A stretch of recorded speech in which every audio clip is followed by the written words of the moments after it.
वाहिगुरु साहिब जी। एक ओंकार सतनाम करता पुरख निर्भाव निर्वैर अकाल मूर्त आयुर्वेद सेवन गुर प्रसाद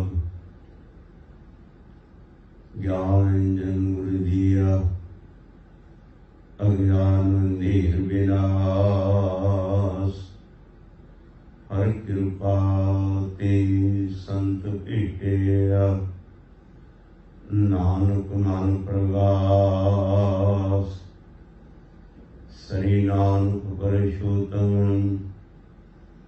परम परावरनाथ जुगल चरण वंदन कर पर कर करमात श्री नानक सुख सिंधु को हाथ जोड़ प्रणाम जिस करना ते वड्योगी आनहं गत विश्राम दया करू बसो माने आए मोहे निर्गुण दीजै लड़वाए दया करो बसो माने आए मोहे निर्गुण लीजै लड़वाए। सतनाम श्री वाहिगुरु साहिब जी। सलोक महला दूजा। अठी पहरी अठ खंड नौवां खंड शरीर इस विच नाम दे नाम एक भाले गुणी वीर। अठी पहरी अठ खंड नौवां खंड शरीर तिस विच नौ निध नाम एक भाले गुणी वीर। करम उल्टी सावाहिया नानक कर गुरु पीर। चौथे पैर सवा कर सुरते उपजय चाव इनाम दरियावां स्यों दोस्ती मानुख सच्चा नाम। उठै मत मंडिया कर्मी हुए पसाव कंचन काया कसिया वन्नी चढ़ै चढ़ाव। जे हो नगर सराफ की बहु ना पाई ताव। सती पहरी सत भला बनिए पढ़िया पास। उठ पाप पुन विचारिय कूड़े घटै रास। उठे खोट सतिया है खरे की जय साबास।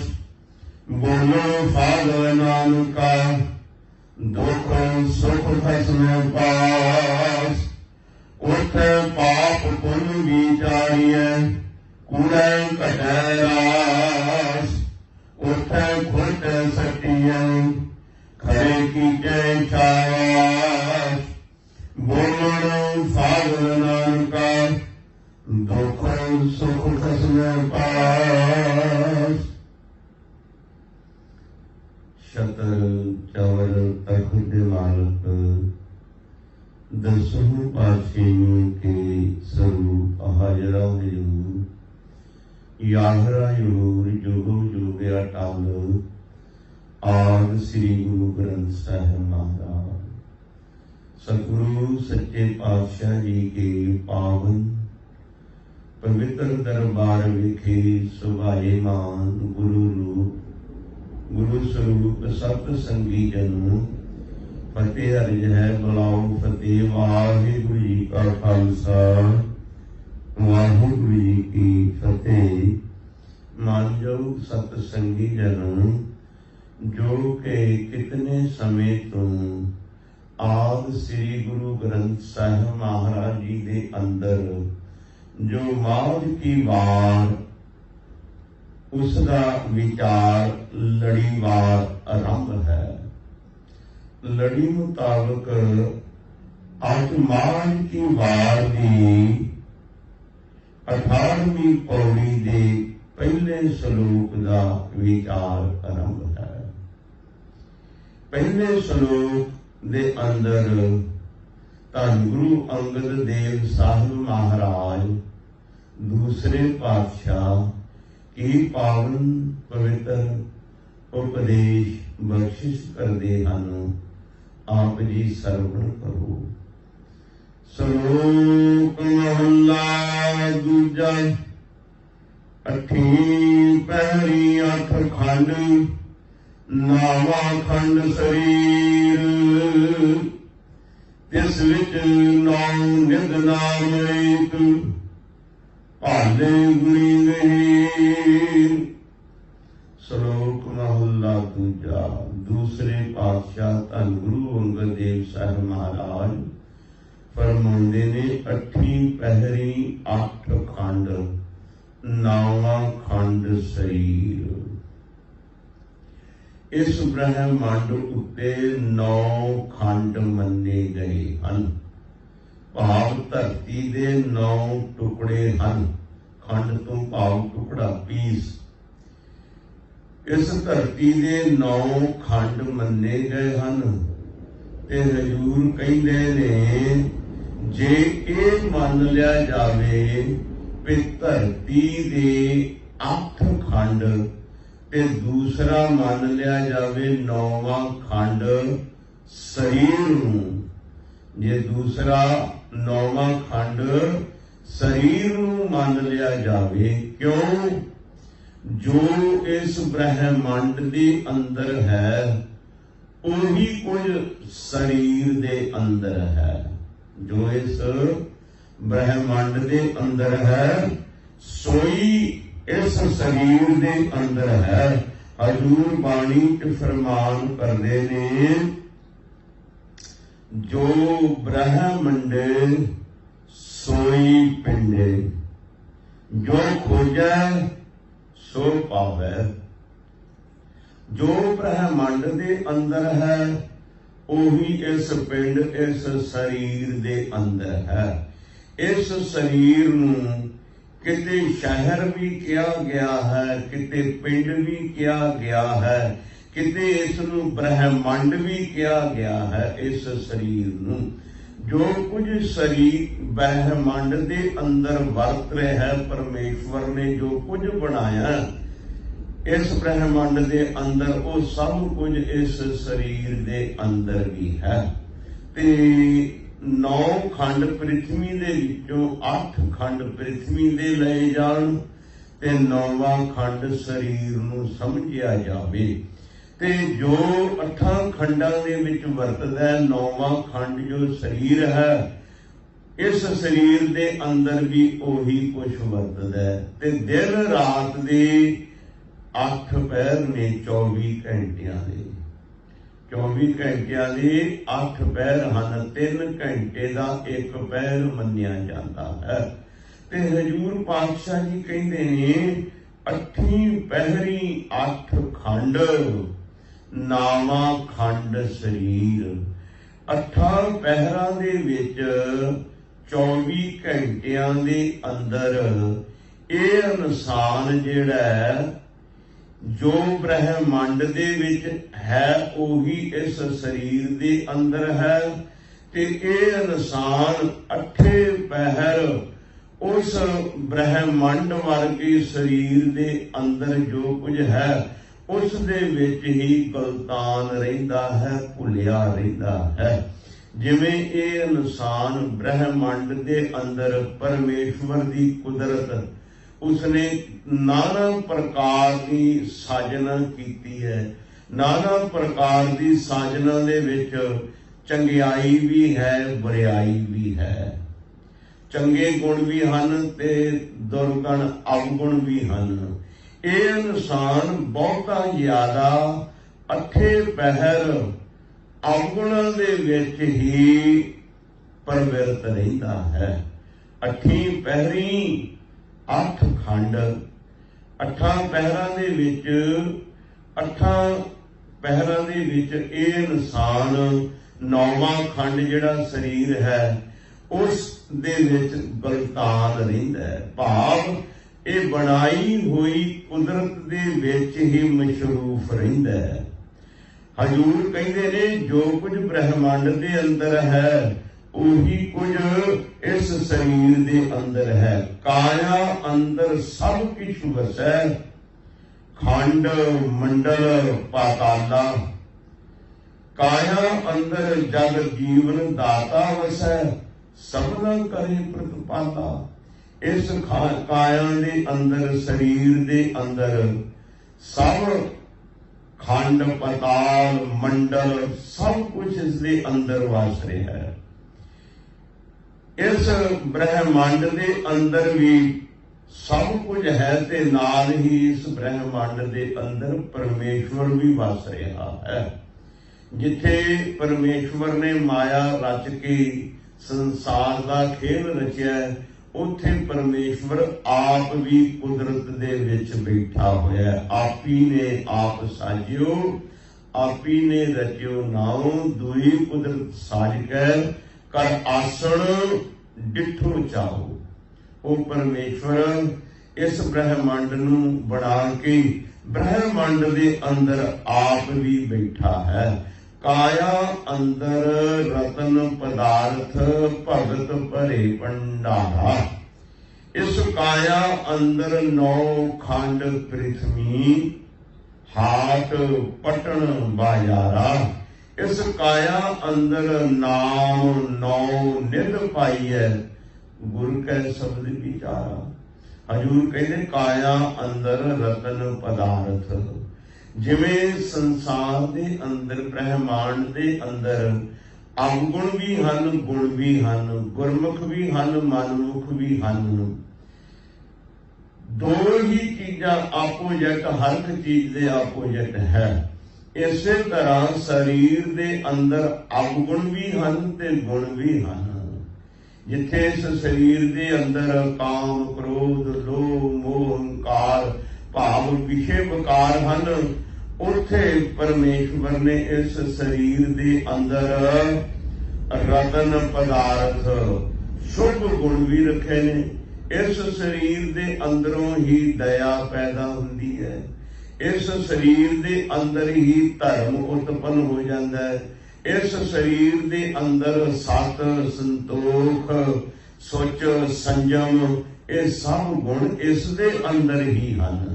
ਜਿੱਥੇ ਬ੍ਰਹਿਮੰਡ ਦੇ ਅੰਦਰ ਗੁਣ ਵੀ ਹਨ, ਅਵਗੁਣ ਵੀ ਹਨ, ਇਸ ਸਰੀਰ ਰੂਪੀ ਬ੍ਰਹਿਮੰਡ ਦੇ ਅੰਦਰ ਗੁਣ ਵੀ ਹਨ ਤੇ ਅਵਗੁਣ ਵੀ ਹੈ।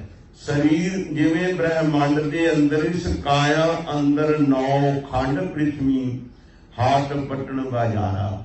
ਜਿਵੇਂ ਬ੍ਰਹਿਮੰਡ ਦੇ ਅੰਦਰ 9 ਖੰਡ ਹਨ, ਸ਼ਹਿਰ ਹਨ, ਬਾਜ਼ਾਰ ਹਨ, ਇਸੇ ਹੀ ਤਰ੍ਹਾਂ ਇਸ ਸਰੀਰ ਦੇ ਅੰਦਰ ਵੀ ਸਭ ਕੁਝ ਹੈ।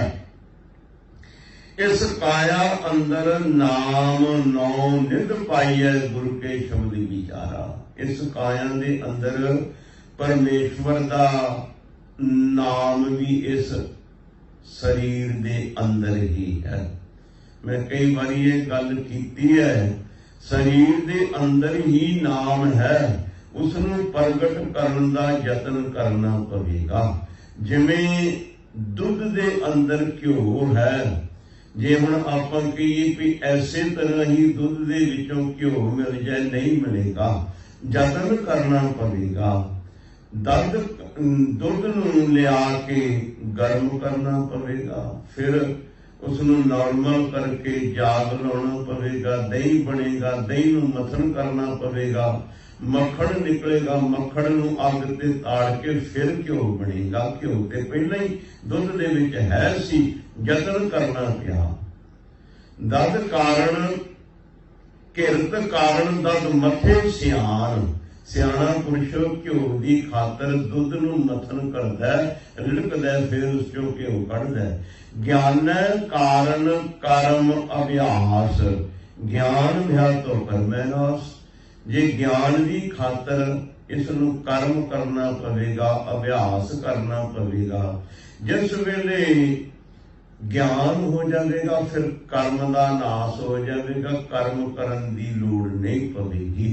जिस वेले दुध दे विचों घ्यो निकल आवेगा ते फिर इसनूं दुध नूं मथन करन दी रिड़कण दी लोड़ नहीं पवेगी। जिस खातर ये दुध नूं जमा के दही बना के रिड़क रहा सी, घ्यो मिल गया तां इसने रिड़कना छड्ड दिता। ज्ञान मिल गया तां इसनूं कर्म करन दी लोड़ नहीं रहिंदी। शरीर दे अंदर ही परमेश्वर दा नाम है। धरती दे विच पानी है, आपां नलका लाउने आ, नलका लगा के मैं पहला वेख्या ते ओह लगाउण वाले कहिंदे सी हुण पानी तक पहुंच गया, सतह तक नलका लगा के ते फिर ओह कहिंदे सी लियाओ हुण एक बाल्टी को पानी उत्तों पा दईए। 5-7 गलास 2-3-4 लीटर पानी उत्तों पाया ते ओह सारी धरती दे विचों सारा पानी खिच के लियाउंदा, जिन्ना मर्जी वरती चलो फिर। इसे तरह इस शरीर दे अंदर नाम है। नाम नूं परमेश्वर, जो परमेश्वर दा नाम है, गुरु कोलों नाम लैके जिस वेले अंदर पावांगे ते अंदरला नाम प्रगट हो जाएगा। ते हजूर कहते ने इस शरीर दे अंदर नाम भी है, शुभ गुण भी हन अते अवगुण भी हन। ये इंसान अठे पैर अवगुणों दे नाल जुड़िया रहिंदा है। कोई विरला है जो इस शरीर दे विचों नाम की खोज करदा, नाम की भाल करदा। हजूर कहते तिस विच नाम नित नाम एक भल गुणी गहीर। इस शरीर रूपी ब्रह्मंड दे अंदर गहीर प्रभु गुणा दे खजाने, प्रभु दा नाम भी इस शरीर दे अंदर ही है। इस शरीर दे अंदरों नाम की भाल कौन करदे ने, नाम की खोज कौन करदे ने। कर्मवंती सलाहिया नानक कर गुरु पीर। कोई कर्मवंती भागा वाले ही परमेश्वर दे नाम नूं हिरदे विच प्रगट करके ते उसदा अभ्यास करदे ने, परमेश्वर दी सिफत सलाहा करदे ने। कर्मवंती सलाहिया नानक कर गुर पीर। गुरु पीर दी लोड़ जरूर पैंदी है। गुरु तो बगैर इसदा पार उतारा नहीं हो सकता। गुरु है ज्ञान, ज्ञान तो बगैर ये परमेश्वर दे नाल जुड़ नहीं सकता। ज्ञान एक परमेश्वर दे नाल जुड़न दा साधन है। गुरु एक परमेश्वर दे नाल जोड़न दे वास्ते विचोला है। ते हजूर कहते ने इस शरीर दे अंदर सब कुछ है। कोई विरले जिहड़े ने उस परमेश्वर दे नाम नूं गुरु पीर दे नाल लग के जुड़ के इस परमेश्वर दे नाम नूं प्राप्त करते हैं। उठे चौथे पहर सवाहा के सुनते उपजा चाओ तिना दरियावा सुस्ती मन मुख सच्चा नाम। चौथे पहर सवाह के कोई कर्मा वाले चौथे पहर सवाहा, सवाह तो भाव अमृत वेला सुबह टाइम चौथे पहर, रात का चौथा पहर अमृत वेला। 3 पहर रात दे खत्म हो जाण ते चौथा पहर उसनूं अमृत वेला कहा गया है। चौथे पहर सबाहा कह सुरतियां उपजे चाहो।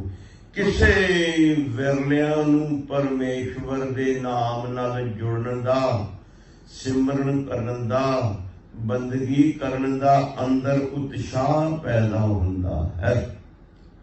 ਅੰਮ੍ਰਿਤ ਵੇਲੇ ਹੈ ਪਰਮੇਸ਼ਵਰ ਦਾ ਨਾਮ ਇਸ ਸਰੀਰ ਦੇ ਅੰਦਰ। ਅੱਠੇ ਪਹਿਰ ਇਹ ਪਰਮੇਸ਼ਵਰ ਦੇ ਨਾਮ ਨੂੰ ਭੁੱਲ ਕੇ ਬ੍ਰਹਿਮੰਡ ਦੇ ਵਿੱਚ ਖਚਤ ਰਹਿੰਦਾ ਹੈ, ਅਵਗੁਣਾਂ ਦੇ ਵਿੱਚ ਖਚਤ ਰਹਿੰਦਾ ਹੈ। ਕੋਈ ਵਿਰਲਾ ਇਨਸਾਨ ਹੈ ਜੋ ਨਾਮ ਦੀ ਭਾਲ ਕਰਦਾ, ਨਾਮ ਦੀ ਪੜਚੋਲ ਕਰਦਾ। ਤੇ ਹਜ਼ੂਰ ਕਹਿੰਦੇ ਕੋਈ ਕਰਮਾਂ ਵਾਲਿਆਂ ਨੂੰ ਗੁਰੂ ਪੀਰ ਦੀ ਬਖਸ਼ਿਸ਼ ਦੇ ਨਾਲ ਚੌਥੇ ਪਹਿਰ ਅੰਮ੍ਰਿਤ ਵੇਲੇ ਸੁਬਾਹ ਵੇਲੇ ਕੋਈ ਵਿਰਲਿਆਂ ਦੇ ਅੰਦਰ ਚੌਥੇ ਪਹਿਰ ਸਬਾਹ ਕਹੇ ਸੁਰਤ ਜਿਹਾ ਉਪਜੈ ਚਾਓ।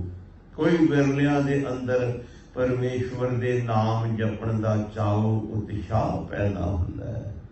ਤਿੰਨਾਂ ਦਰਿਆਵਾਂ ਸਿਉ ਦੋਸਤੀ ਮਨ ਮੁਖ ਸੱਚਾ ਨਾਉ। ਤਿੰਨਾਂ ਦਰਿਆਵਾਂ ਸਿਉ ਦੋਸਤੀ, ਜਿਹਨਾਂ ਦੇ ਹਿਰਦੇ ਵਿੱਚ ਪਰਮੇਸ਼ਵਰ ਦੇ ਮਿਲਣ ਦੀ ਚਾਹਨਾ, ਨਾਮ ਦੀ ਜਪਣ ਦੀ ਚਾਹਨਾ ਪੈਦਾ ਹੁੰਦੀ ਹੈ, ਉਹ ਤਿੰਨਾਂ ਦਰਿਆਵਾਂ ਸਿਉ ਦੋਸਤੀ। ਦਰਿਆਵਾਂ ਤੋਂ ਭਾਵ ਜਿਨ੍ਹਾਂ ਦੇ ਅੰਦਰ ਨਾਮ ਦਾ ਪ੍ਰਵਾਹ ਚੱਲ ਰਿਹਾ ਉਹਨਾਂ ਨੂੰ ਦਰਿਆ ਕਿਹਾ ਗਿਆ ਹੈ। ਕਿਉਂਕਿ ਇੱਕ ਦਰਿਆ ਦਾ ਪ੍ਰਵਾਹ ਹੁੰਦਾ ਹੈ, ਵਹਾਅ ਹੁੰਦਾ ਹੈ। ਇੱਕ ਇਨਸਾਨ ਦੇ ਅੰਦਰ ਨਾਮ ਦਾ ਵਹਾਅ, ਨਾਮ ਦਾ ਪ੍ਰਵਾਹ ਚੱਲ ਰਿਹਾ ਹੈ, ਉਹਨਾਂ ਨੂੰ ਦਰਿਆਵਾਂ ਦੇ ਨਾਲ ਤੁਰਨਾ ਦਿੱਤੀ ਗਈ ਹੈ। ਤਿੰਨਾਂ ਦਰਿਆਵਾਂ ਸਿਉ ਦੋਸਤੀ। ਕੋਈ ਵਿਰਲਾ ਹੀ ਉਹਨਾਂ ਦੇ ਨਾਲ ਦੋਸਤੀ ਕਰਦਾ ਹੈ, ਉਹਨਾਂ ਦੇ ਨਾਲ ਮਿੱਤਰਚਾਰਾ ਬਣਾਉਂਦਾ ਹੈ। ਕਿਉਂ? ਮਨ ਮੁਖ ਸੱਚਾ ਨਾਉ। ਜਿਨ੍ਹਾਂ ਦੇ ਮਨ ਵਿੱਚ ਤੇ ਮੁਖ ਵਿੱਚ ਸੱਚੇ ਪਰਮੇਸ਼ਵਰ ਦਾ ਨਾਮ ਹੈ, ਉਹਨਾਂ ਦਰਿਆ ਰੂਪੀ ਮਹਾਂਪੁਰਸ਼ ਬੰਦਗੀ ਵਾਲਿਆਂ ਲੋਕਾਂ ਦੇ ਨਾਲ ਕਿਸੇ ਵਿਰਲੇ ਦਾ ਸੰਬੰਧ ਜੁੜਦਾ ਹੈ। ਉੱਥੇ ਅੰਮ੍ਰਿਤ ਵੰਡੀਐ ਕਰਮੀ ਹੋਈ ਪਸਾਉ। ਜਿਹੜੇ ਨਾਮ ਦੀ ਬੰਦਗੀ ਵਾਲੇ ਨੇ ਨਾ, ਜਿਨ੍ਹਾਂ ਦੇ ਮਨ ਵਿੱਚ ਵੀ ਪਰਮੇਸ਼ਵਰ ਦਾ ਨਾਮ ਹੈ, ਮੁਖ ਵਿੱਚ ਵੀ ਪਰਮੇਸ਼ਵਰ ਦਾ ਨਾਮ ਹੈ, ਉਹਨਾਂ ਦੀ ਸੰਗਤ ਕਰੀਏ ਤੇ ਉਹਨਾਂ ਦੀ ਸੰਗਤ ਵਿੱਚ ਅੰਮ੍ਰਿਤ ਵੰਡਿਆ ਜਾਂਦਾ ਹੈ, ਅੰਮ੍ਰਿਤ ਦੀ ਵਰਖਾ ਹੁੰਦੀ ਹੈ। ਜਿਨ੍ਹਾਂ ਦੇ ਹਿਰਦੇ ਵਿੱਚ ਨਾਮ ਹੈ ਪਰਮੇਸ਼ਵਰ ਦਾ, ਜਿਨ੍ਹਾਂ ਦੇ ਮੁਖ ਵਿੱਚ ਪਰਮੇਸ਼ਵਰ ਦਾ ਨਾਮ ਹੈ, ਉਹ ਪਰਮੇਸ਼ਵਰ ਦੀ ਸਦਾ ਸਿਫਤ ਸਲਾਘਾ ਹੀ ਕਰਦੇ ਨੇ। ਉਹ ਪਰਮੇਸ਼ਵਰ ਦੇ ਨਾਮ ਤੋਂ ਬਗੈਰ ਹੋਰ ਗੱਲ ਨਹੀਂ ਕਰਦੇ। ਉੱਥੇ ਅੰਮ੍ਰਿਤ ਵੰਡੀ ਹੈ, ਉੱਥੇ ਅੰਮ੍ਰਿਤ ਦੀ ਵਰਖਾ ਹੁੰਦੀ ਹੈ। ਨਾਮ ਸਿਮਰਨ ਵਾਲਿਆਂ ਦੇ ਵਿੱਚ, ਉਹਨਾਂ ਦੀ ਸੰਗਤ ਵਿੱਚ ਕਰਮੀ ਹੋਏ ਪਸਾਓ। ਕਿਸੇ ਕਰਮਾਂ ਵਾਲੇ, ਭਾਗਾਂ ਵਾਲੇ ਦੇ ਉੱਤੇ ਬਖਸ਼ਿਸ਼ ਹੁੰਦੀ ਹੈ ਜੋ ਨਾਮ ਸਿਮਰਨ ਵਾਲਿਆਂ ਦੀ ਸੰਗਤ ਕਰ ਲਵੇ। ਨਾਮ ਸਿਮਰਨ ਵਾਲਿਆਂ ਦੀ ਸੰਗਤ ਉਹੀ ਕਰਦਾ ਜਿਹਦੇ ਤੇ ਬਖਸ਼ਿਸ਼ ਹੋਵੇ, ਰਹਿਮਤ ਹੋਵੇ ਪਰਮੇਸ਼ਵਰ ਦੀ, ਜਿਹਦੇ ਭਾਗਾਂ ਵਿੱਚ ਹੋਵੇ।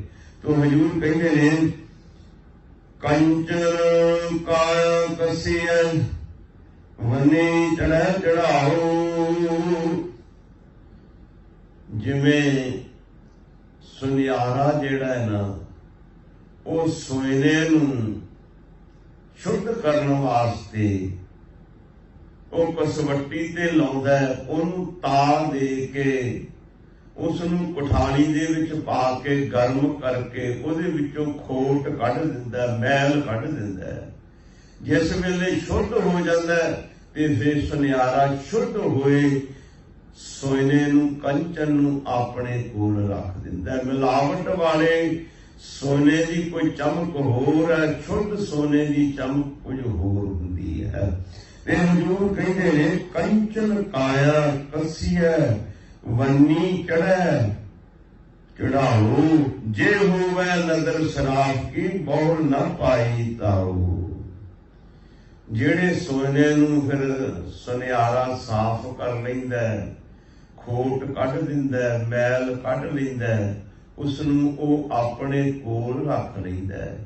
ਇਸੇ ਹੀ ਤਰ੍ਹਾਂ ਜਿਹੜੇ ਅੰਮ੍ਰਿਤ ਵੇਲੇ ਉੱਠ ਕੇ ਕਠਿਨ ਤਪੱਸਿਆ ਕਰ ਲੈਂਦੇ ਨੇ, ਪਰਮੇਸ਼ਵਰ ਦੇ ਨਾਮ ਨਾਲ ਜੁੜ ਜਾਂਦੇ ਨੇ, ਤੇ ਫਿਰ ਨਿਰੰਕਾਰ ਰੂਪੀ ਸਰਾਫ ਸੁਨਿਆਰਾ ਉਹਨਾਂ ਨੂੰ ਫਿਰ ਤਾਉਂਦਾ ਨਹੀਂ। ਭਾਵ ਉਹਨਾਂ ਨੂੰ ਸ਼ੁੱਧ ਕਰਨ ਦੀ ਲੋੜ ਨਹੀਂ ਰਹਿੰਦੀ, ਉਹਨਾਂ ਤੇ ਨਜ਼ਰ ਬਖਸ਼ਿਸ਼ ਕਰਕੇ ਆਪਣੇ ਨਾਲ ਮੇਲ ਲੈਂਦਾ ਹੈ। ਜੇ ਹੋਵੇ ਨਜ਼ਰ ਸਰਾਬ ਕੀ ਬਹੁ ਨਾ ਪਾਈ ਤਾਓ, ਫਿਰ ਉਹਨਾਂ ਨੂੰ ਉਹ ਤਾਉਂਦਾ ਨਹੀਂ, ਉਹਨਾਂ ਦੀ ਪਰਖ ਨਹੀਂ ਕਰਦਾ। ਜਿਹੜੇ ਸਤ ਸੰਗਤ ਵਿੱਚ ਮਿਲ ਕੇ, ਸਾਧੂਆਂ ਦੀ ਸੰਗਤ ਵਿੱਚ ਮਿਲ ਕੇ, ਜਿਹਨਾਂ ਦੇ ਅੰਦਰੋਂ ਖੋਟ ਨਿਕਲ ਜਾਂਦੀ ਹੈ, ਮੈਲ ਨਿਕਲ ਜਾਂਦੀ ਹੈ, ਪਰਮੇਸ਼ਵਰ ਉਹਨਾਂ ਤੇ ਬਖਸ਼ਿਸ਼ ਕਰਕੇ ਉਹਨਾਂ ਨੂੰ ਆਪਣੇ ਨਾਲ ਮਿਲਾ ਲੈਂਦਾ ਹੈ। ਸਤੀ ਪਹਿਰੀ ਸਤ ਭਲਾ ਬਈਏ ਪੜਿਆ ਬਾਸ, ਸਤੀ ਪਹਿਰੀ ਸਤ ਭਲਾ ਬਈਏ ਪੜਿਆ ਬਾਸ। ਸਤ ਪਹਿਰ ਭਾਵ ਇਹ ਇਨਸਾਨ ਜਿਹੜਾ 8 ਪਹਿਰ ਗਿਣੇ ਨੇ ਨਾ, ਦਿਨ ਰਾਤ ਦੇ 24 ਘੰਟਿਆਂ ਦੇ, ਜਿਹੜਾ ਅੰਮ੍ਰਿਤ ਵੇਲੇ ਦਾ ਪਹਿਰ ਹੈ ਉਹ ਤੇ ਸਿਮਰਨ ਚ ਲੱਗ ਕੇ ਸਤ ਸੰਗਤ ਵਾਲੇ ਜੀਵਾਂ ਦੇ ਨਾਲ ਬਤੀਤ ਕਰ ਲਿਆ ਸੰਗਤ ਵਿੱਚ, ਤੇ ਉਸ ਤੋਂ ਬਾਅਦ ਰਹਿ ਗਿਆ 7 ਪਹਿਰ ਦਿਨ ਦੇ। ਤੇ ਜਿਹੜਾ ਫਿਰ ਅੰਮ੍ਰਿਤ ਵੇਲੇ ਦੀ ਸੰਭਾਲ ਕਰ ਲੈਂਦਾ ਉਹ ਫਿਰ 7 ਪਹਿਰਾਂ ਦੇ ਵਿੱਚ ਵੀ ਇਹੀ ਲੋੜਦਾ, ਇਹੀ ਚਾਹੁੰਦਾ ਕਿ ਮੈਨੂੰ ਸਤ ਸੰਗਤ ਵਾਲਿਆਂ ਦੀ ਸੰਗਤ ਮਿਲੇ। ਸੱਤੀ ਪਹਿਰੀ ਸਤ ਭਲਾ ਬਈਏ ਪੜਿਆ ਪਾਸ। ਹਜ਼ੂਰ ਕਹਿੰਦੇ ਜਿਹਨੇ ਅੰਮ੍ਰਿਤ ਵੇਲੇ ਵਾਲਾ ਪਹਿਰ ਸਾਂਭ ਲਿਆ ਤੇ ਫਿਰ ਜਿਹੜੇ 7 ਪਹਿਰ ਹੋਰ ਨੇ ਦਿਨ ਦੇ, ਉਹਨਾਂ ਦੇ ਵਿੱਚ ਵੀ 7 ਪਹਿਰਾਂ ਦੇ ਵਿੱਚ ਵੀ ਕਿਹੜਾਂ ਦੇ ਕੋਲ ਬੈਠਣਾ? ਪੜਿਆਂ ਦੇ ਕੋਲ ਬੈਠਣਾ। ਪੜੇ ਕਿਹੜੇ? ਸੋ ਪੜਿਆ ਸੋ ਪੰਡਤ ਬੀਨਾ ਜਿਨੀ ਕਮਾਣਾ ਨਾਉ। ਉਹੀ ਪੜਿਆ ਹੈ, ਉਹੀ ਪੰਡਤ ਹੈ। ਸੋ ਪੜਿਆ ਸੋ ਪੰਡਤ ਬੀਨਾ ਗੁਰ ਸ਼ਬਦ ਕਰੇ ਵਿਚਾਰ। ਜਿਹੜੇ ਸ਼ਬਦ ਦੇ ਨਾਲ ਜੁੜੇ ਨੇ ਉਹ ਪੜੇ ਹੋਏ ਨੇ। ਭਾਵ ਪਰਮੇਸ਼ਵਰ ਦਾ ਨਾਮ ਉਹਨਾਂ ਨੇ ਪੜਿਆ। 7 ਪਹਿਰਾਂ ਦੇ ਵਿੱਚ, ਸਾਰੀ ਦੁਨੀਆ ਦੇ ਵਿੱਚ, ਸਾਰੇ ਦਿਨ ਦੇ ਵਿੱਚ, ਫਿਰ ਅੰਮ੍ਰਿਤ ਵੇਲੇ ਦੀ ਸੰਭਾਲ ਕੀਤੀ ਤੇ ਫਿਰ ਸਾਰੀ ਦਿਹਾੜੀ ਉਹਨਾਂ ਦੇ ਕੋਲ ਬੈਠਣਾ ਕੀਤਾ ਜਿਹੜੇ ਕਿ ਪਰਮੇਸ਼ਵਰ ਦੀ ਬੰਦਗੀ ਵਾਲੇ ਨੇ। ਕਿਉਂ? ਉੱਥੇ ਪਾਪ ਪੁੰਨ ਵਿਚਾਰੀਐ ਕੂੜੈ ਘਟੈ ਰਾਸ। ਹਜ਼ੂਰ ਕਹਿੰਦੇ ਉੱਥੇ ਫਿਰ ਪਾਪ ਤੇ ਪੁੰਨ ਦੀ ਵਿਚਾਰ ਹੁੰਦੀ ਹੈ, ਕੂੜੈ ਘਟੈ ਰਾਸ।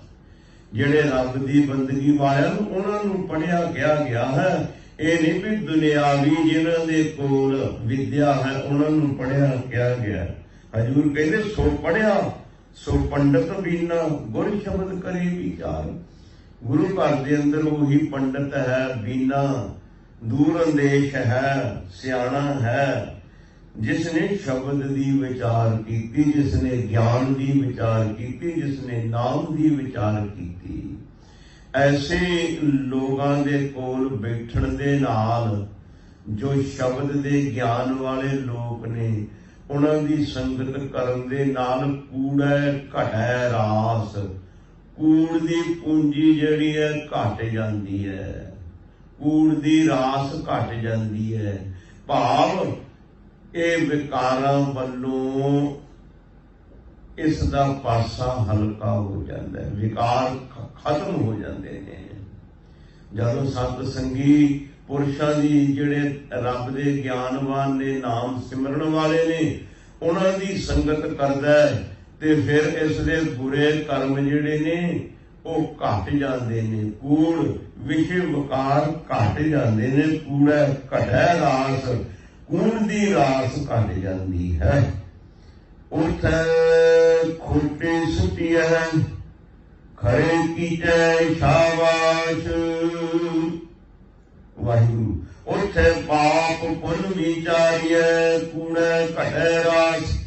ਕਿਉਂਕਿ ਜਿਹੜੇ ਗਿਆਨਵਾਨ ਹਨ ਉਹਨਾਂ ਦੇ ਕੋਲ ਮਾੜਾ ਤੇ ਚੰਗਾ, ਪਾਪ ਤੇ ਪੁੰਨ ਦੀ ਵਿਚਾਰ ਹੁੰਦੀ ਰਹਿੰਦੀ ਹੈ, ਅਵਗੁਣ ਤੇ ਗੁਣਾਂ ਦੀ ਵਿਚਾਰ ਹੁੰਦੀ ਰਹਿੰਦੀ ਹੈ। ਜਿਹੜੇ ਰੱਬ ਦੀ ਬੰਦਗੀ ਵਾਲੇ ਨੇ ਉਹਨਾਂ ਦੀ ਸੰਗਤ ਵਿੱਚ ਅਵਗੁਣਾਂ ਦੀ ਤੇ ਗੁਣਾਂ ਦੀ ਵਿਚਾਰ ਹੁੰਦੀ ਰਹਿੰਦੀ, ਪਾਪ ਤੇ ਪੁੰਨ ਦੀ ਵਿਚਾਰ ਹੁੰਦੀ ਰਹਿੰਦੀ ਹੈ। ਸੋ ਉਹਨਾਂ ਦੇ ਕੋਲ ਰਹਿ ਕੇ ਤੇ ਇਹਦੇ ਕੂੜ ਜਿਹੜੇ ਨੇ, ਝੂਠ, ਇਹ ਦੁਨੀਆ ਦੇ ਵਿਸ਼ੇ ਵਿਕਾਰ ਨੇ, ਉਹ ਘਟ ਜਾਂਦੇ ਤੇ ਨਾਮ ਦੀ ਪੂੰਜੀ ਵੱਧ ਜਾਂਦੀ ਹੈ। ਉੱਥੇ ਖੋਟੀ ਸਿੱਟੀਆਂ ਖਰੇ ਕੀਜੈ ਸਾਵਾਸ। ਕਿਉਂਕਿ ਸਤ ਸੰਗੀਆਂ ਦੇ ਕੋਲ ਬੈਠ ਕੇ ਗਿਆਨ ਹੋ ਜਾਂਦਾ ਹੈ ਤੇ ਫਿਰ ਇਹ ਆਪਣੇ ਅੰਦਰੋਂ ਖੋਟੇ ਕਰਮਾਂ ਨੂੰ ਬਾਹਰ ਕੱਢ ਦਿੰਦਾ ਹੈ, ਵਿਸ਼ੇ ਵਿਕਾਰਾਂ ਨੂੰ ਦੂਰ ਕਰ ਦਿੰਦਾ ਹੈ। ਵਿਸ਼ੇ ਵਿਕਾਰ ਦੂਰ ਕਰਨ ਦੇ ਨਾਲ, ਖੋਟੇ ਕਰਮ ਦੂਰ ਕਰਨ ਦੇ ਨਾਲ ਚਾਰ ਚੁਫੇਰਿਓਂ ਲੋਕੀ ਸ਼ਾਬਾਸ਼ ਵਡਿਆਈ ਕਰਦੇ ਨੇ, ਸ਼ਾਬਾਸ਼ ਦਿੰਦੇ ਨੇ ਵੀ ਇਹ ਬੰਦਾ ਬੜਾ ਚੰਗਾ ਹੈ, ਇਹ ਤੇ ਸੱਚ ਦਾ ਧਾਰਨੀ ਹੈ, ਇਹ ਤੇ ਦਇਆ ਦਾ ਧਾਰਨੀ ਹੈ, ਇਹ ਤੇ ਸੰਤੋਖ ਦਾ ਧਾਰਨੀ ਹੈ, ਇਹ ਤੇ ਧਰਮੀ ਬੰਦਾ ਹੈ। ਲੋਕੀ ਸ਼ਾਬਾਸ਼ ਦਿੰਦੇ ਨੇ, ਲੋਕ ਸਿਫਤਾਂ ਕਰਦੇ ਨੇ, ਕਿਉਂਕਿ ਸਤ ਸੰਗੀਆਂ ਦੇ ਵਿੱਚ ਬੈਠ ਕੇ ਕੂੜ ਦੀ ਪੂੰਜੀ ਖਤਮ ਹੋ ਜਾਂਦੀ ਹੈ। ਤੇ ਹਜ਼ੂਰ ਕਹਿੰਦੇ ਨੇ, ਬੋਲਣ ਫਾਦਰ ਨਾਨਕਾ ਦੁੱਖ ਸੁੱਖ ਖਸਮੈ ਪਾਸ। ਜਿਹੜੇ ਫਿਰ ਇਨਸਾਨ ਸਤ ਸੰਗੀਆਂ ਦੀ ਸੰਗਤ ਕਰ ਲੈਂਦੇ ਨੇ, ਜਿਹੜੇ ਇਨਸਾਨ ਨਾਮ ਸਿਮਰਨ ਦੇ ਨਾਲ ਜੁੜ ਲੈਂਦੇ ਨੇ, ਜਿਹੜੇ ਇਨਸਾਨ ਆਪਣੇ ਅੰਦਰੋਂ ਵਿਕਾਰ ਕੱਢ ਦਿੰਦੇ ਨੇ, ਬੋਲਣ ਫਾਦਲ, ਫਾਦਲ ਅਰਬੀ ਦਾ ਲਫ਼ਜ਼ ਹੈ, ਆਪਾਂ ਕਹਿੰਦੇ ਫਜ਼ੂਲ। ਅਰਬੀ ਦੇ ਵਿੱਚ ਜਿੱਥੇ ਜੱਜੇ ਦੀ ਵਰਤੋਂ ਹੁੰਦੀ ਹੈ ਨਾ, ਜੱਜੇ ਦੀ ਜਗ੍ਹਾ ਦੱਦਾ ਵੀ ਵਰਤ ਲਿਆ ਜਾਂਦਾ ਹੈ। ਜਿਵੇਂ ਕਾਗਜ਼, ਕਾਗਜ਼ ਦੋਨੋਂ ਲਫ਼ਜ਼ ਠੀਕ ਨੇ, ਕਾਗਜ਼ ਕਾਗਜ਼। ਫਿਰ ਜਿਵੇਂ ਕਾਜੀ, ਕਾਦੀ, ਕਾਦੀ, ਦੋਨੋਂ ਲਫ਼ਜ਼ ਠੀਕ ਨੇ। ਇਸੇ ਤਰ੍ਹਾਂ ਫਾਦਰ ਦੀ ਜਿਹੜਾ ਦੱਦਾ ਹੈ ਉਸ ਨੂੰ ਜਿੱਜਾ ਵੀ ਵਰਤੋਂ ਕੀਤੀ ਜਾਂਦੀ ਹੈ। ਬੋਲਣ ਫਾਦਰ ਨਾਨਕਾ, ਉਹ ਫਿਰ ਫਜ਼ੂਲ ਨਹੀਂ ਬੋਲਦੇ, ਐਵੇਂ ਬਕਵਾਸ ਨਹੀਂ ਕਰਦੇ। ਉਹਨਾਂ ਨੂੰ ਪਤਾ ਵੀ ਦੁੱਖ ਤੇ ਸੁੱਖ, ਗੁਣ ਤੇ ਅਵਗੁਣ, ਪਾਪ ਤੇ ਪੁੰਨ, ਇਹ ਸਭ ਪਰਮੇਸ਼ਵਰ ਦੇ ਵੱਸ ਵਿੱਚ ਹੈ। ਉਹ ਫਜ਼ੂਲ ਬਕਵਾਸ ਨਹੀਂ ਕਰਦੇ ਜਿਹਨਾਂ ਤੇ ਪਰਮੇਸ਼ਵਰ ਦੀ ਕਿਰਪਾ ਹੋ ਜਾਂਦੀ ਹੈ। ਬੋਲਣ ਫਾਦਰ ਨਾਨਕਾ ਦੁੱਖ ਸੁੱਖ ਖਸਮੈ ਪਾਸ। ਦੁੱਖ ਵੀ ਸੁੱਖ ਵੀ ਇਹ ਪਰਮੇਸ਼ਵਰ ਦੇ ਹੱਥ ਨੇ। ਦੁੱਖ ਸੁੱਖ ਪੂਰਵ ਜਨਮ ਕੇ ਕੀਏ, ਸੋ ਜਾਣੈ ਜਿਨ ਦਾਤੇ ਦੀਏ। ਦੁੱਖ ਤੇ ਸੁੱਖ ਉਹੀ ਜਾਣਦਾ ਜਿਹੜਾ ਪਰਮੇਸ਼ਵਰ ਦੇਣ ਵਾਲਾ ਹੈ। ਸਭ ਕੁਝ ਉਸ ਦੇ ਵੱਸ ਹੈ। ਤੇ ਹਜ਼ੂਰ ਪਾਤਸ਼ਾਹ ਜੀ ਅੱਗੇ ਦੂਸਰੇ ਸ਼ਲੋਕ ਦੇ ਅੰਦਰ ਕੀ ਫਰਮਾਨ ਕਰਦੇ ਨੇ? ਮਹੱਲਾ ਦੂਜਾ। ਪੌਣ ਗੁਰੂ ਪਾਣੀ ਪਿਤਾ, ਮਾਤਾ ਧਰਤ ਮਹਤ। ਪੌਣ ਗੁਰੂ, ਜਿਵੇਂ ਗੁਰੂ ਤੋਂ ਬਗੈਰ ਗਿਆਨ ਨਹੀਂ ਹੋ ਸਕਦਾ, ਗੁਰੂ ਤੋਂ ਬਗੈਰ ਗਤੀ ਨਹੀਂ ਹੋ ਸਕਦੀ, ਗੁਰੂ ਤੋਂ ਬਗੈਰ ਪਰਮੇਸ਼ਵਰ ਨੂੰ ਮਿਲਿਆ ਨਹੀਂ ਜਾ ਸਕਦਾ। ਗੁਰ ਬਿਨ ਘੋਰ ਆਧਾਰ, ਗੁਰੂ ਬਿਨ ਸਮਝ ਨਾ ਆਵੇ। ਗੁਰ ਬਿਨ ਸੁਰਤ ਨਾ ਸਿੱਧ, ਗੁਰੂ ਬਿਨ ਮੁਕਤ ਨਾ ਪਾਵੇ। ਗੁਰੂ ਤੋਂ ਬਗੈਰ ਮੁਕਤੀ ਨਹੀਂ ਹੋ ਸਕਦੀ, ਭਾਵ ਵਿਸ਼ੇ ਵਿਕਾਰਾਂ ਤੋਂ ਮੁਕਤ ਨਹੀਂ ਹੋ ਸਕਦਾ। ਜੇ ਸੌ ਚੰਦਾ ਉਗਵਹਿ, ਸੂਰਜ ਚੜੇ ਹਜ਼ਾਰ। ਇਤੇ ਚਾਨਣ ਹੁੰਦਿਆਂ ਗੁਰ ਬਿਨ ਘੋਰ ਅੰਧਿਆਰ। ਭਾਵੇਂ ਕਰੋੜਾਂ ਚੰਦਰਮਾ ਚੜ ਜਾਣ, ਕਰੋੜਾਂ ਸੂਰਜ ਚੜ ਜਾਣ, गुरु तो बगैर ज्ञान रूपी प्रकाश नहीं हो सकता। ज्ञान भी एक प्रकाश है, अज्ञान एक अंधेरा है। तो हजूर कहते ने जिवें गुरु तो बगैर ज्ञान नहीं हो सकता, प्रकाश नहीं हो सकता, इसे ही तरह ये शरीर जिहड़ा गुरु तो बगैर ये शरीर चल नहीं सकता। पवन गुरु, इस शरीर का गुरु किहड़ा है? पवन हवा, सवास ही है ना, सवासां दे नाल ही ये शरीर चल रहा है। पवन आरंभ सतगुरु मत वेला, इस जीव की आरंभता काहदे नाल है? पौण दे नाल है। पवन की है? हवा। ये जिहड़े श्वास ने की हवा ही है ना, पौण ही है। जदों इस शरीर दे विचों पौण निकल जाए, हवा निकल जाए, तो शरीर मिट्टी हो जाता है। इस शरीर की कोई कीमत नहीं। ते हजूर कहते हैं ये जो पवन है इस शरीर का गुरु है। पवन तो बगैर शरीर का चलना बिल्कुल खत्म हो जाता है। सुवासां दे नाल ही शरीर चल रहा है। एक वारी ब्रह्मा दे दर उत्ते इंद्रे मिल के गए। शरीर दे इंद्रे सारे, उन्होंने झगड़ा आपस में संवाद हो गया ते ब्रह्मा दे कोल फैसला कराउण गए। जिसले ब्रह्मा दे कोल गए ते ब्रह्मा ने कहा आओ, किस तरह आए? ते शरीर दे सारे इंद्रे कहण लगे, पैर कहण असी वड्डे हां, असी शरीर नूं चुक्की फिरदे हां। हथ कहण असी वड्डे हां, सारा काम कार असी करदे हां। अखां कहण असी इस नूं सब कुछ दिखाउने हां, असी वड्डियां हां। कंन कहण असी इस नूं सुन के सारा सुचेत करदे हां। जबान कवे भी मैं वड्डी हां। ते ब्रह्मा जी कहण लगे भी गल इस तरह है भी तुसी इस तरह करो, कला कला इंद्रा जिहड़ा अपनों अपनी होंद नूं खत्म करो। जिस दे होंद खत्म कीतिया शरीर खत्म हो जाए वही वड्डा है।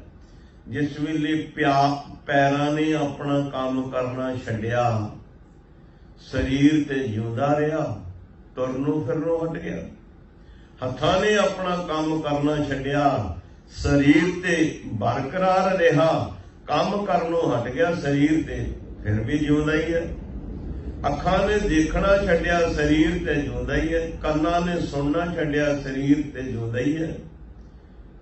पर फिर की होया? जिस वेले श्वास अपना काम बंद करन लगे ना करना, ते शरीर कंबिया। जदों शरीर दे विचों श्वास जुदा होने लगे ना, ते शरीर कंबिया। ब्रह्मा जी कहण लगे इस शरीर तो सब तो वड्डे श्वास ने, शरीर नूं चलाउण वाले। जे शरीर दे विच श्वास ना होवे ते सब कुछ मिट्टी खाक है। सो हजूर कहंदे ने पौण गुरु, इस शरीर का गुरु पवन है, हवा है। पौण गुरु पानी पिता, पानी जिहड़ा है इस शरीर रूप बालके दा, ब्रह्मंड दे जीव दा पिता है। पानी जिहड़ा है, पानी नूं सब कोई वरतदा है। भावें कोई पशु है, पंछी है, मनुख है, जिन्हों ज्ञान है वह भी पानी की वरतों करता है, पानी दे नाल जिउंदा है। जिन्हों नहीं ज्ञान वह भी पानी दे नाल जिउंदा है। हुण दरख्तां नूं, बनस्पति नूं कोई ज्ञान नहीं, वह भी पानी दे नाल ही जिउंदे ने। जे दरख्त नूं, बनस्पति नूं पानी ना मिले तो बनस्पति, फसल आदਿਕ बूटे बच्चे खत्म हो जाते हैं। हुण पशु पंछी ने दिमाग उन्हां दा इन्ना तेज नहीं, पर पानी दे आसरे वो भी जींदे ने। इस करके पानी जिहड़ा है ये जगत दा पिता है। जिथे हवा गुरु है, पवन गुरु, पानी पिता, माता धरत महत। मां जिहड़ी है ये महत कहंदे ने उच्चे रुतबे नूं, वड्डे रुतबे नूं। जिहड़ी मां है बच्चे नूं जन्म दिंदी है, ਉਹ ਤੇ ਬੱਚੇ ਦੀ ਪਰਵਰਿਸ਼ ਕੁਝ ਸਮਾਂ ਕਰਦੀ ਹੈ। ਜਿਵੇਂ ਮਾਂ ਨੇ ਬੱਚੇ ਨੂੰ, ਪੁੱਤਰ ਨੂੰ ਜਨਮ ਦਿੱਤਾ ਹੈ, ਉਹ 2 ਸਾਲ ਤੱਕ 4 ਸਾਲ ਤੱਕ ਬੱਚੇ ਦੀ ਪਰਵਰਿਸ਼ ਕਰਦੀ ਹੈ, ਖਵਾਉਂਦੀ ਪਿਆਉਂਦੀ ਹੈ, ਨਵਾਉਂਦੀ ਧਵਾਉਂਦੀ ਹੈ, ਉਸ ਦੀ ਕਿਰਿਆ ਸਭ ਕੁਝ ਕਰਦੀ ਹੈ। ਤੇ ਉਹ ਬੱਚਾ ਜਿਸ ਵੇਲੇ 7-8 ਸਾਲ ਦਾ ਹੋ ਜਾਵੇ ਤੇ ਮਾਂ ਦੀ ਗੋਦੀ ਵਿੱਚ ਕਿਤੇ ਪਿਸ਼ਾਬ ਕਰ ਦੇਵੇ ਨਾ, ਤੇ ਮਾਂ ਵੱਟ ਕੇ ਚਪੇੜ ਮਾਰਦੀ, ਕਹਿੰਦੀ ਤੂੰ ਖੋਤੇ ਜਿੱਡਾ ਹੋ ਗਿਆ, ਹੁਣ ਤੈਨੂੰ ਸਮਝ ਨਹੀਂ, ਮੇਰੀ ਗੋਦੀ ਵਿੱਚ ਪਿਸ਼ਾਬ ਕਰ ਦਿੱਤਾ।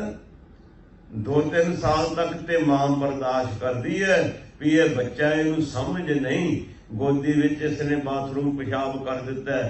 ਜਦੋਂ ਬੱਚਾ ਲੱਗਦਾ ਵੀ ਹੁਣ 6-7 ਸਾਲ ਦਾ ਹੋ ਗਿਆ ਤੇ ਮਾਂ ਜਿਹੜੀ ਹੈ ਉਹ ਦੇਖਦੀ ਵੀ ਹੁਣ ਇਹਨੇ ਮੇਰੀ ਗੋਦੀ 'ਚ ਪਿਸ਼ਾਬ ਕਰਤਾ, ਵੱਟ ਕੇ ਚਪੇੜ ਮਾਰਦੀ, ਤੈਨੂੰ ਸਮਝ ਨਹੀਂ, ਮੇਰੀ ਗੋਦੀ 'ਚ ਪਿਸ਼ਾਬ ਕਰ ਦਿੱਤਾ।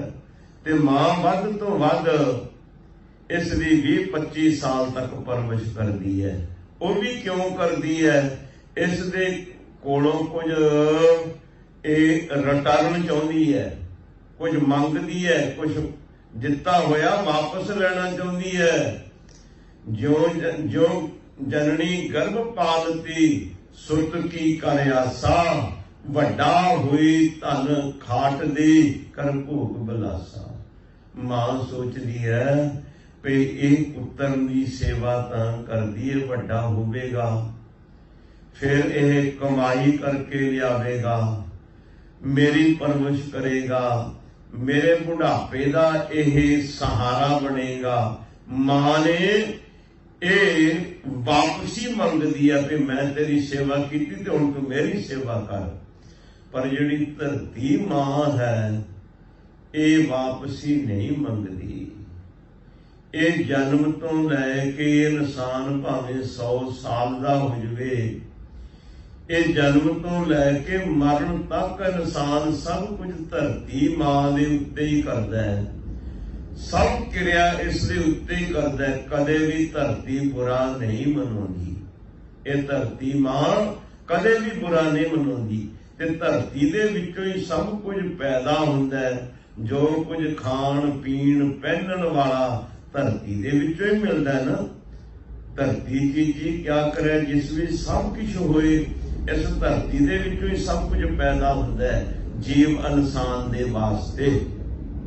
ਇਹ ਧਰਤੀ ਮਾਂ ਜਿਹੜੀ ਹੈ ਜਨਮ ਦੇਣ ਵਾਲੀ ਮਾਂ ਤੋਂ ਵੱਡੀ ਮਾਂ ਹੈ। ਇਸ ਨੂੰ ਤਾਂ ਕਰਕੇ ਧਰਤ ਮਾਤਾ ਧਰਤ ਮਹਤ, ਮਹਤ ਤੋਂ ਭਾਵ ਉੱਚਾ ਰੁਤਬਾ, ਮਾਂ ਨਾਲੋਂ ਵੀ ਉੱਚਾ ਰੁਤਬਾ। ਮਾਂ ਤੇ ਥੋੜਾ ਚਿਰ ਇਨਸਾਨ ਦੀ ਪਰਵਰਿਸ਼ ਕਰਦੀ ਹੈ। ਇਹ ਜਨਮ ਤੋਂ ਲੈ ਕੇ ਮਰਨ ਤੱਕ, ਭਾਵੇਂ 100 ਸਾਲ ਦਾ ਹੋਵੇ, ਭਾਵੇਂ 150 ਸਾਲ ਦਾ ਹੋਵੇ, ਇਹ ਧਰਤੀ ਮਾਂ ਹਰ ਇੱਕ ਇਨਸਾਨ ਦੀ ਪਰਵਰਿਸ਼ ਕਰਦੀ ਹੈ, ਸਭ ਕੁਝ ਉਸ ਦਾ ਸਹਿਣ ਕਰਦੀ ਹੈ। ਤੋ ਹਜ਼ੂਰ ਕਹਿੰਦੇ ਨੇ ਪਵਨ ਗੁਰੂ ਪਾਣੀ ਪਿਤਾ, ਮਾਤਾ ਧਰਤ ਮਹਤ। ਮਾਂ ਜਿਹੜੀ ਹੈ ਸਭ ਤੋਂ ਵੱਡੀ ਧਰਤੀ ਮਾਂ ਹੈ। ਤੇ ਅੱਗੇ ਹਜ਼ੂਰ ਕੀ ਕਹਿੰਦੇ ਨੇ, ਦਿਵਸ ਰਾਤ ਦੋਏ ਦਾਈ ਦਾਇਆ। ਦਿਵਸ ਰਾਤ, ਰਾਤ ਤੇ ਦਿਨ ਦਾਈ ਤੇ ਦਾਇਆ ਹਨ। ਜਿਵੇਂ ਜਿਹੜੀ ਦਾਈ ਹੁੰਦੀ ਹੈ ਉਹ ਬੱਚੇ ਨੂੰ ਸਵਾਉਣ ਦਾ ਕੰਮ ਕਰਦੀ ਹੈ, ਬੱਚੇ ਨੂੰ ਨਵਾਇਆ ਧਵਾਇਆ ਖਵਾਇਆ ਪਿਆਇਆ ਤੇ ਸੁਆ ਦਿੱਤਾ। ਤੇ ਜਿਹੜਾ ਦਾਇਆ ਹੁੰਦਾ ਹੈ ਉਹ ਬੱਚੇ ਨੂੰ ਖਿਡਾਉਣ ਦਾ ਕੰਮ ਕਰਦਾ ਹੈ। ਜਿਵੇਂ ਬੱਚਾ ਦਿਨ ਵੇਲੇ ਦਾਇਆ, ਜਿਹਨੂੰ ਦਿਨ ਨੂੰ ਦਾਇਆ ਕਹਿੰਦੇ, ਨੌਕਰ ਵੀ ਅਸੀਂ ਕਹਿੰਦੇ, ਨੌਕਰ ਤੇ ਨੌਕਰਾਣੀ ਵੀ ਕਹਿ ਦਿੰਦੇ ਹਾਂ, ਦਾਈ ਤੇ ਦਾਇਆ। ਦਿਨ ਵੇਲੇ ਦਾਇਆ ਖਿਡਾਵਾ ਬਣਦਾ, ਖਿਡਾਉਂਦਾ ਹੈ। ਤੇ ਦਿਨ ਜਿਹੜਾ ਇਨਸਾਨ ਨੂੰ ਖਿਡਾਉਂਦਾ ਹੈ। ਦਿਨ ਦੇ ਵਿੱਚ ਇਨਸਾਨ ਖੇਡਦਾ, ਭੱਜਿਆ ਨੱਸਿਆ ਫਿਰਦਾ, ਦੁਨੀਆ ਦੇ ਧੰਦਿਆਂ ਵਿੱਚ ਖਚਤ ਹੋਇਆ ਫਿਰਦਾ। ਇਹਨੂੰ ਰੋਟੀ ਖਾਣ ਦੀ ਵੀ ਕਈ ਵਾਰੀ ਸੁੱਧ ਨਹੀਂ ਰਹਿੰਦੀ, ਟਾਈਮ ਬੇ ਟਾਈਮ ਰੋਟੀ ਖਾਂਦਾ, ਭੱਜਿਆ ਦੌੜਿਆ ਰਹਿੰਦਾ ਸਾਰੀ ਦਿਹਾੜੀ। ਦਿਨ ਇਹਨੂੰ ਖਿਡਾਉਂਦਾ ਹੈ ਤੇ ਰਾਤ ਜਿਹੜੀ ਇਹਨੂੰ ਸਵਾਉਂਦੀ ਹੈ।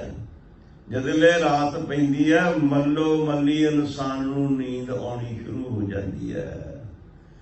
ਰਾਤ ਜਿਹੜੀ ਹੈ ਦਾਈ ਹੈ, ਸਵਾਉਣ ਵਾਲੀ, ਦਿਨ ਖਡਾਵਾ ਹੈ, ਦਾਇਆ ਹੈ, ਇਸ ਨੂੰ ਖਿਡਾਉਂਦਾ ਹੈ।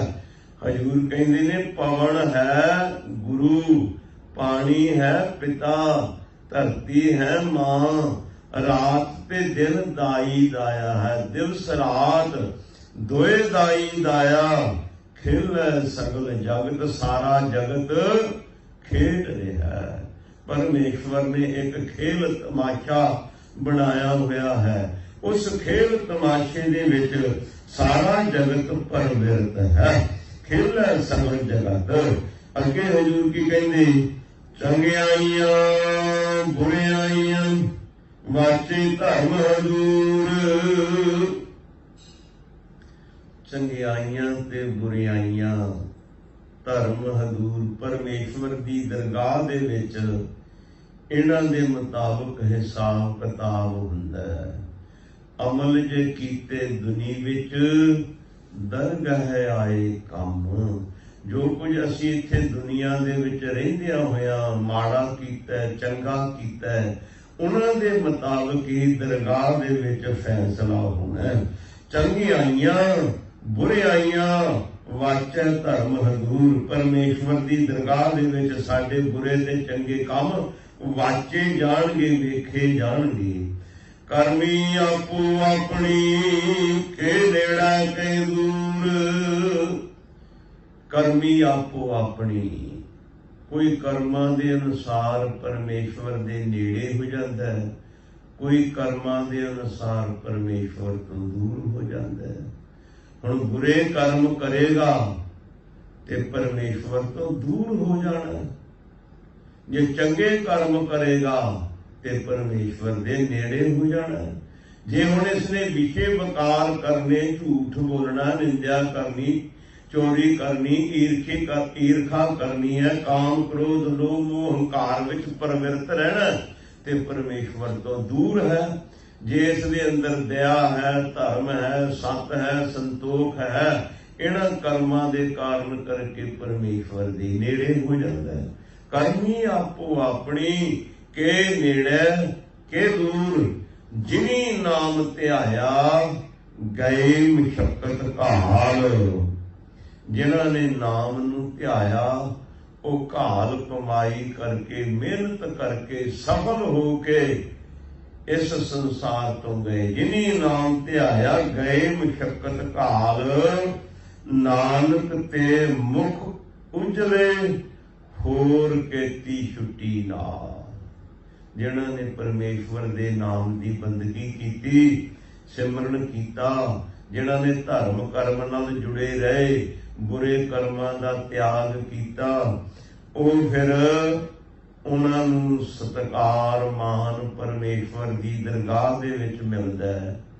नानक ते मुख उजले सत्कारयोग हो जाते ने। होर केती छुट्टी नाल, उन्हां दे नाल होर कितनियां दा ही पार उतारा हो जाता है।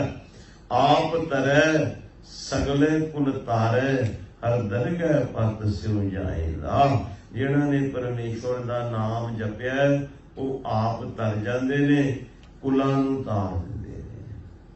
गुरमुख प्यारिओ, ये श्लोक गुरबाणी दे अंदर दो वारी आया है। एक वारी ते गुरु नानक साहब जी ने जपजी साहब जी की समाप्ति ते यह श्लोक उचारण किया है, ते दूसरा हुण यह श्लोक गुरु अंगद देव साहब जी ने उचारण किया है। इस श्लोक दे विच गुरु अंगद साहब जी ने एक शब्द होर अपने कोलों लगाया, नानक ते मुख उजले होर केती छुट्टी नाल।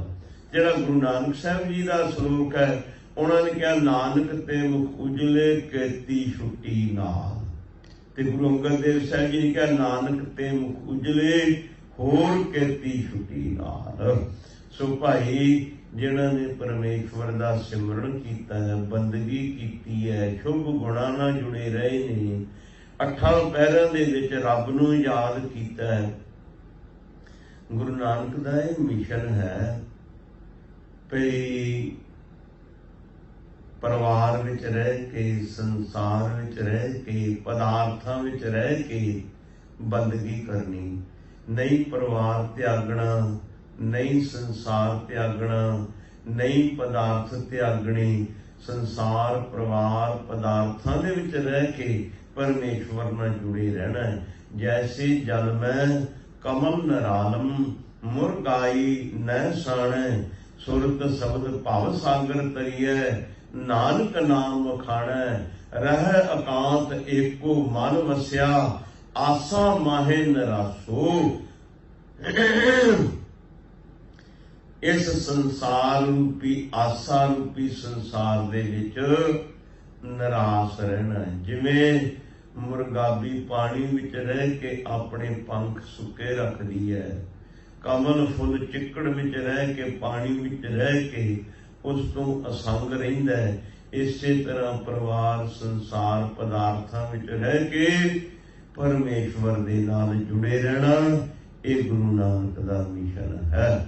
ਤਿਆਗ ਨਹੀਂ ਕਿਸੇ ਚੀਜ਼ ਦਾ ਵੀ ਕਰਨਾ, ਕਾਮ ਦਾ ਨਹੀਂ ਕਰਨਾ, ਕ੍ਰੋਧ ਦਾ ਨਹੀਂ ਕਰਨਾ, ਲੋਭ ਦਾ ਨਹੀਂ ਕਰਨਾ, ਮੋਹ ਦਾ ਨਹੀਂ ਕਰਨਾ, ਹੰਕਾਰ ਕਿਸੇ ਚੀਜ਼ ਦਾ ਵੀ ਨਹੀਂ ਤਿਆਗ ਕਰਨਾ। ਕੰਟਰੋਲ ਕਰਨਾ, ਲਿਮਟ ਦੇ ਅੰਦਰ ਰਹਿਣਾ, ਹੱਦ ਦੇ ਅੰਦਰ ਰਹਿਣਾ। ਬਸ ਜਦੋਂ ਅਸੀਂ ਹੱਦ ਨੂੰ ਪਾਰ ਕਰ ਜਾਂਦੇ ਹਾਂ ਫਿਰ ਚੰਗੀ ਚੀਜ਼ ਵੀ ਦੁਖਦਾਇਕ ਬਣ ਜਾਂਦੀ ਹੈ। ਸੋ ਇਸ ਕਰਕੇ ਹੱਦ ਵਿੱਚ ਰਹਿਣਾ। ਸੋ ਅਗਲੀ ਪੌੜੀ ਦੇ ਅੰਦਰ ਸਤਿਗੁਰੂ ਜੀ ਕੀ ਪਾਵਨ ਪਵਿੱਤਰ ਉਪਦੇਸ਼ ਦਿੰਦੇ ਨੇ, ਇਸ ਦਾ ਵਿਚਾਰ ਆਪਾਂ ਅਗਲੇ ਸਮੇਂ 'ਚ ਕਰਾਂਗੇ। ਇਤਨੇ ਕੁ ਲਫ਼ਜ਼ ਕਬੂਲ ਕਰਨੇ, ਖੁਸ਼ਬੂ ਜੀ ਅਨੁਸਾਰ ਹੋਈਆਂ ਭੁੱਲਾਂ ਗਲਤੀਆਂ ਦੀ ਮੁਆਫੀ ਦੇਣੀ ਜੀ। ਬੁਲਾਓ ਫਤਿਹ। ਵਾਹਿਗੁਰੂ ਜੀ ਕਾ ਖਾਲਸਾ ਵਾਹਿਗੁਰੂ।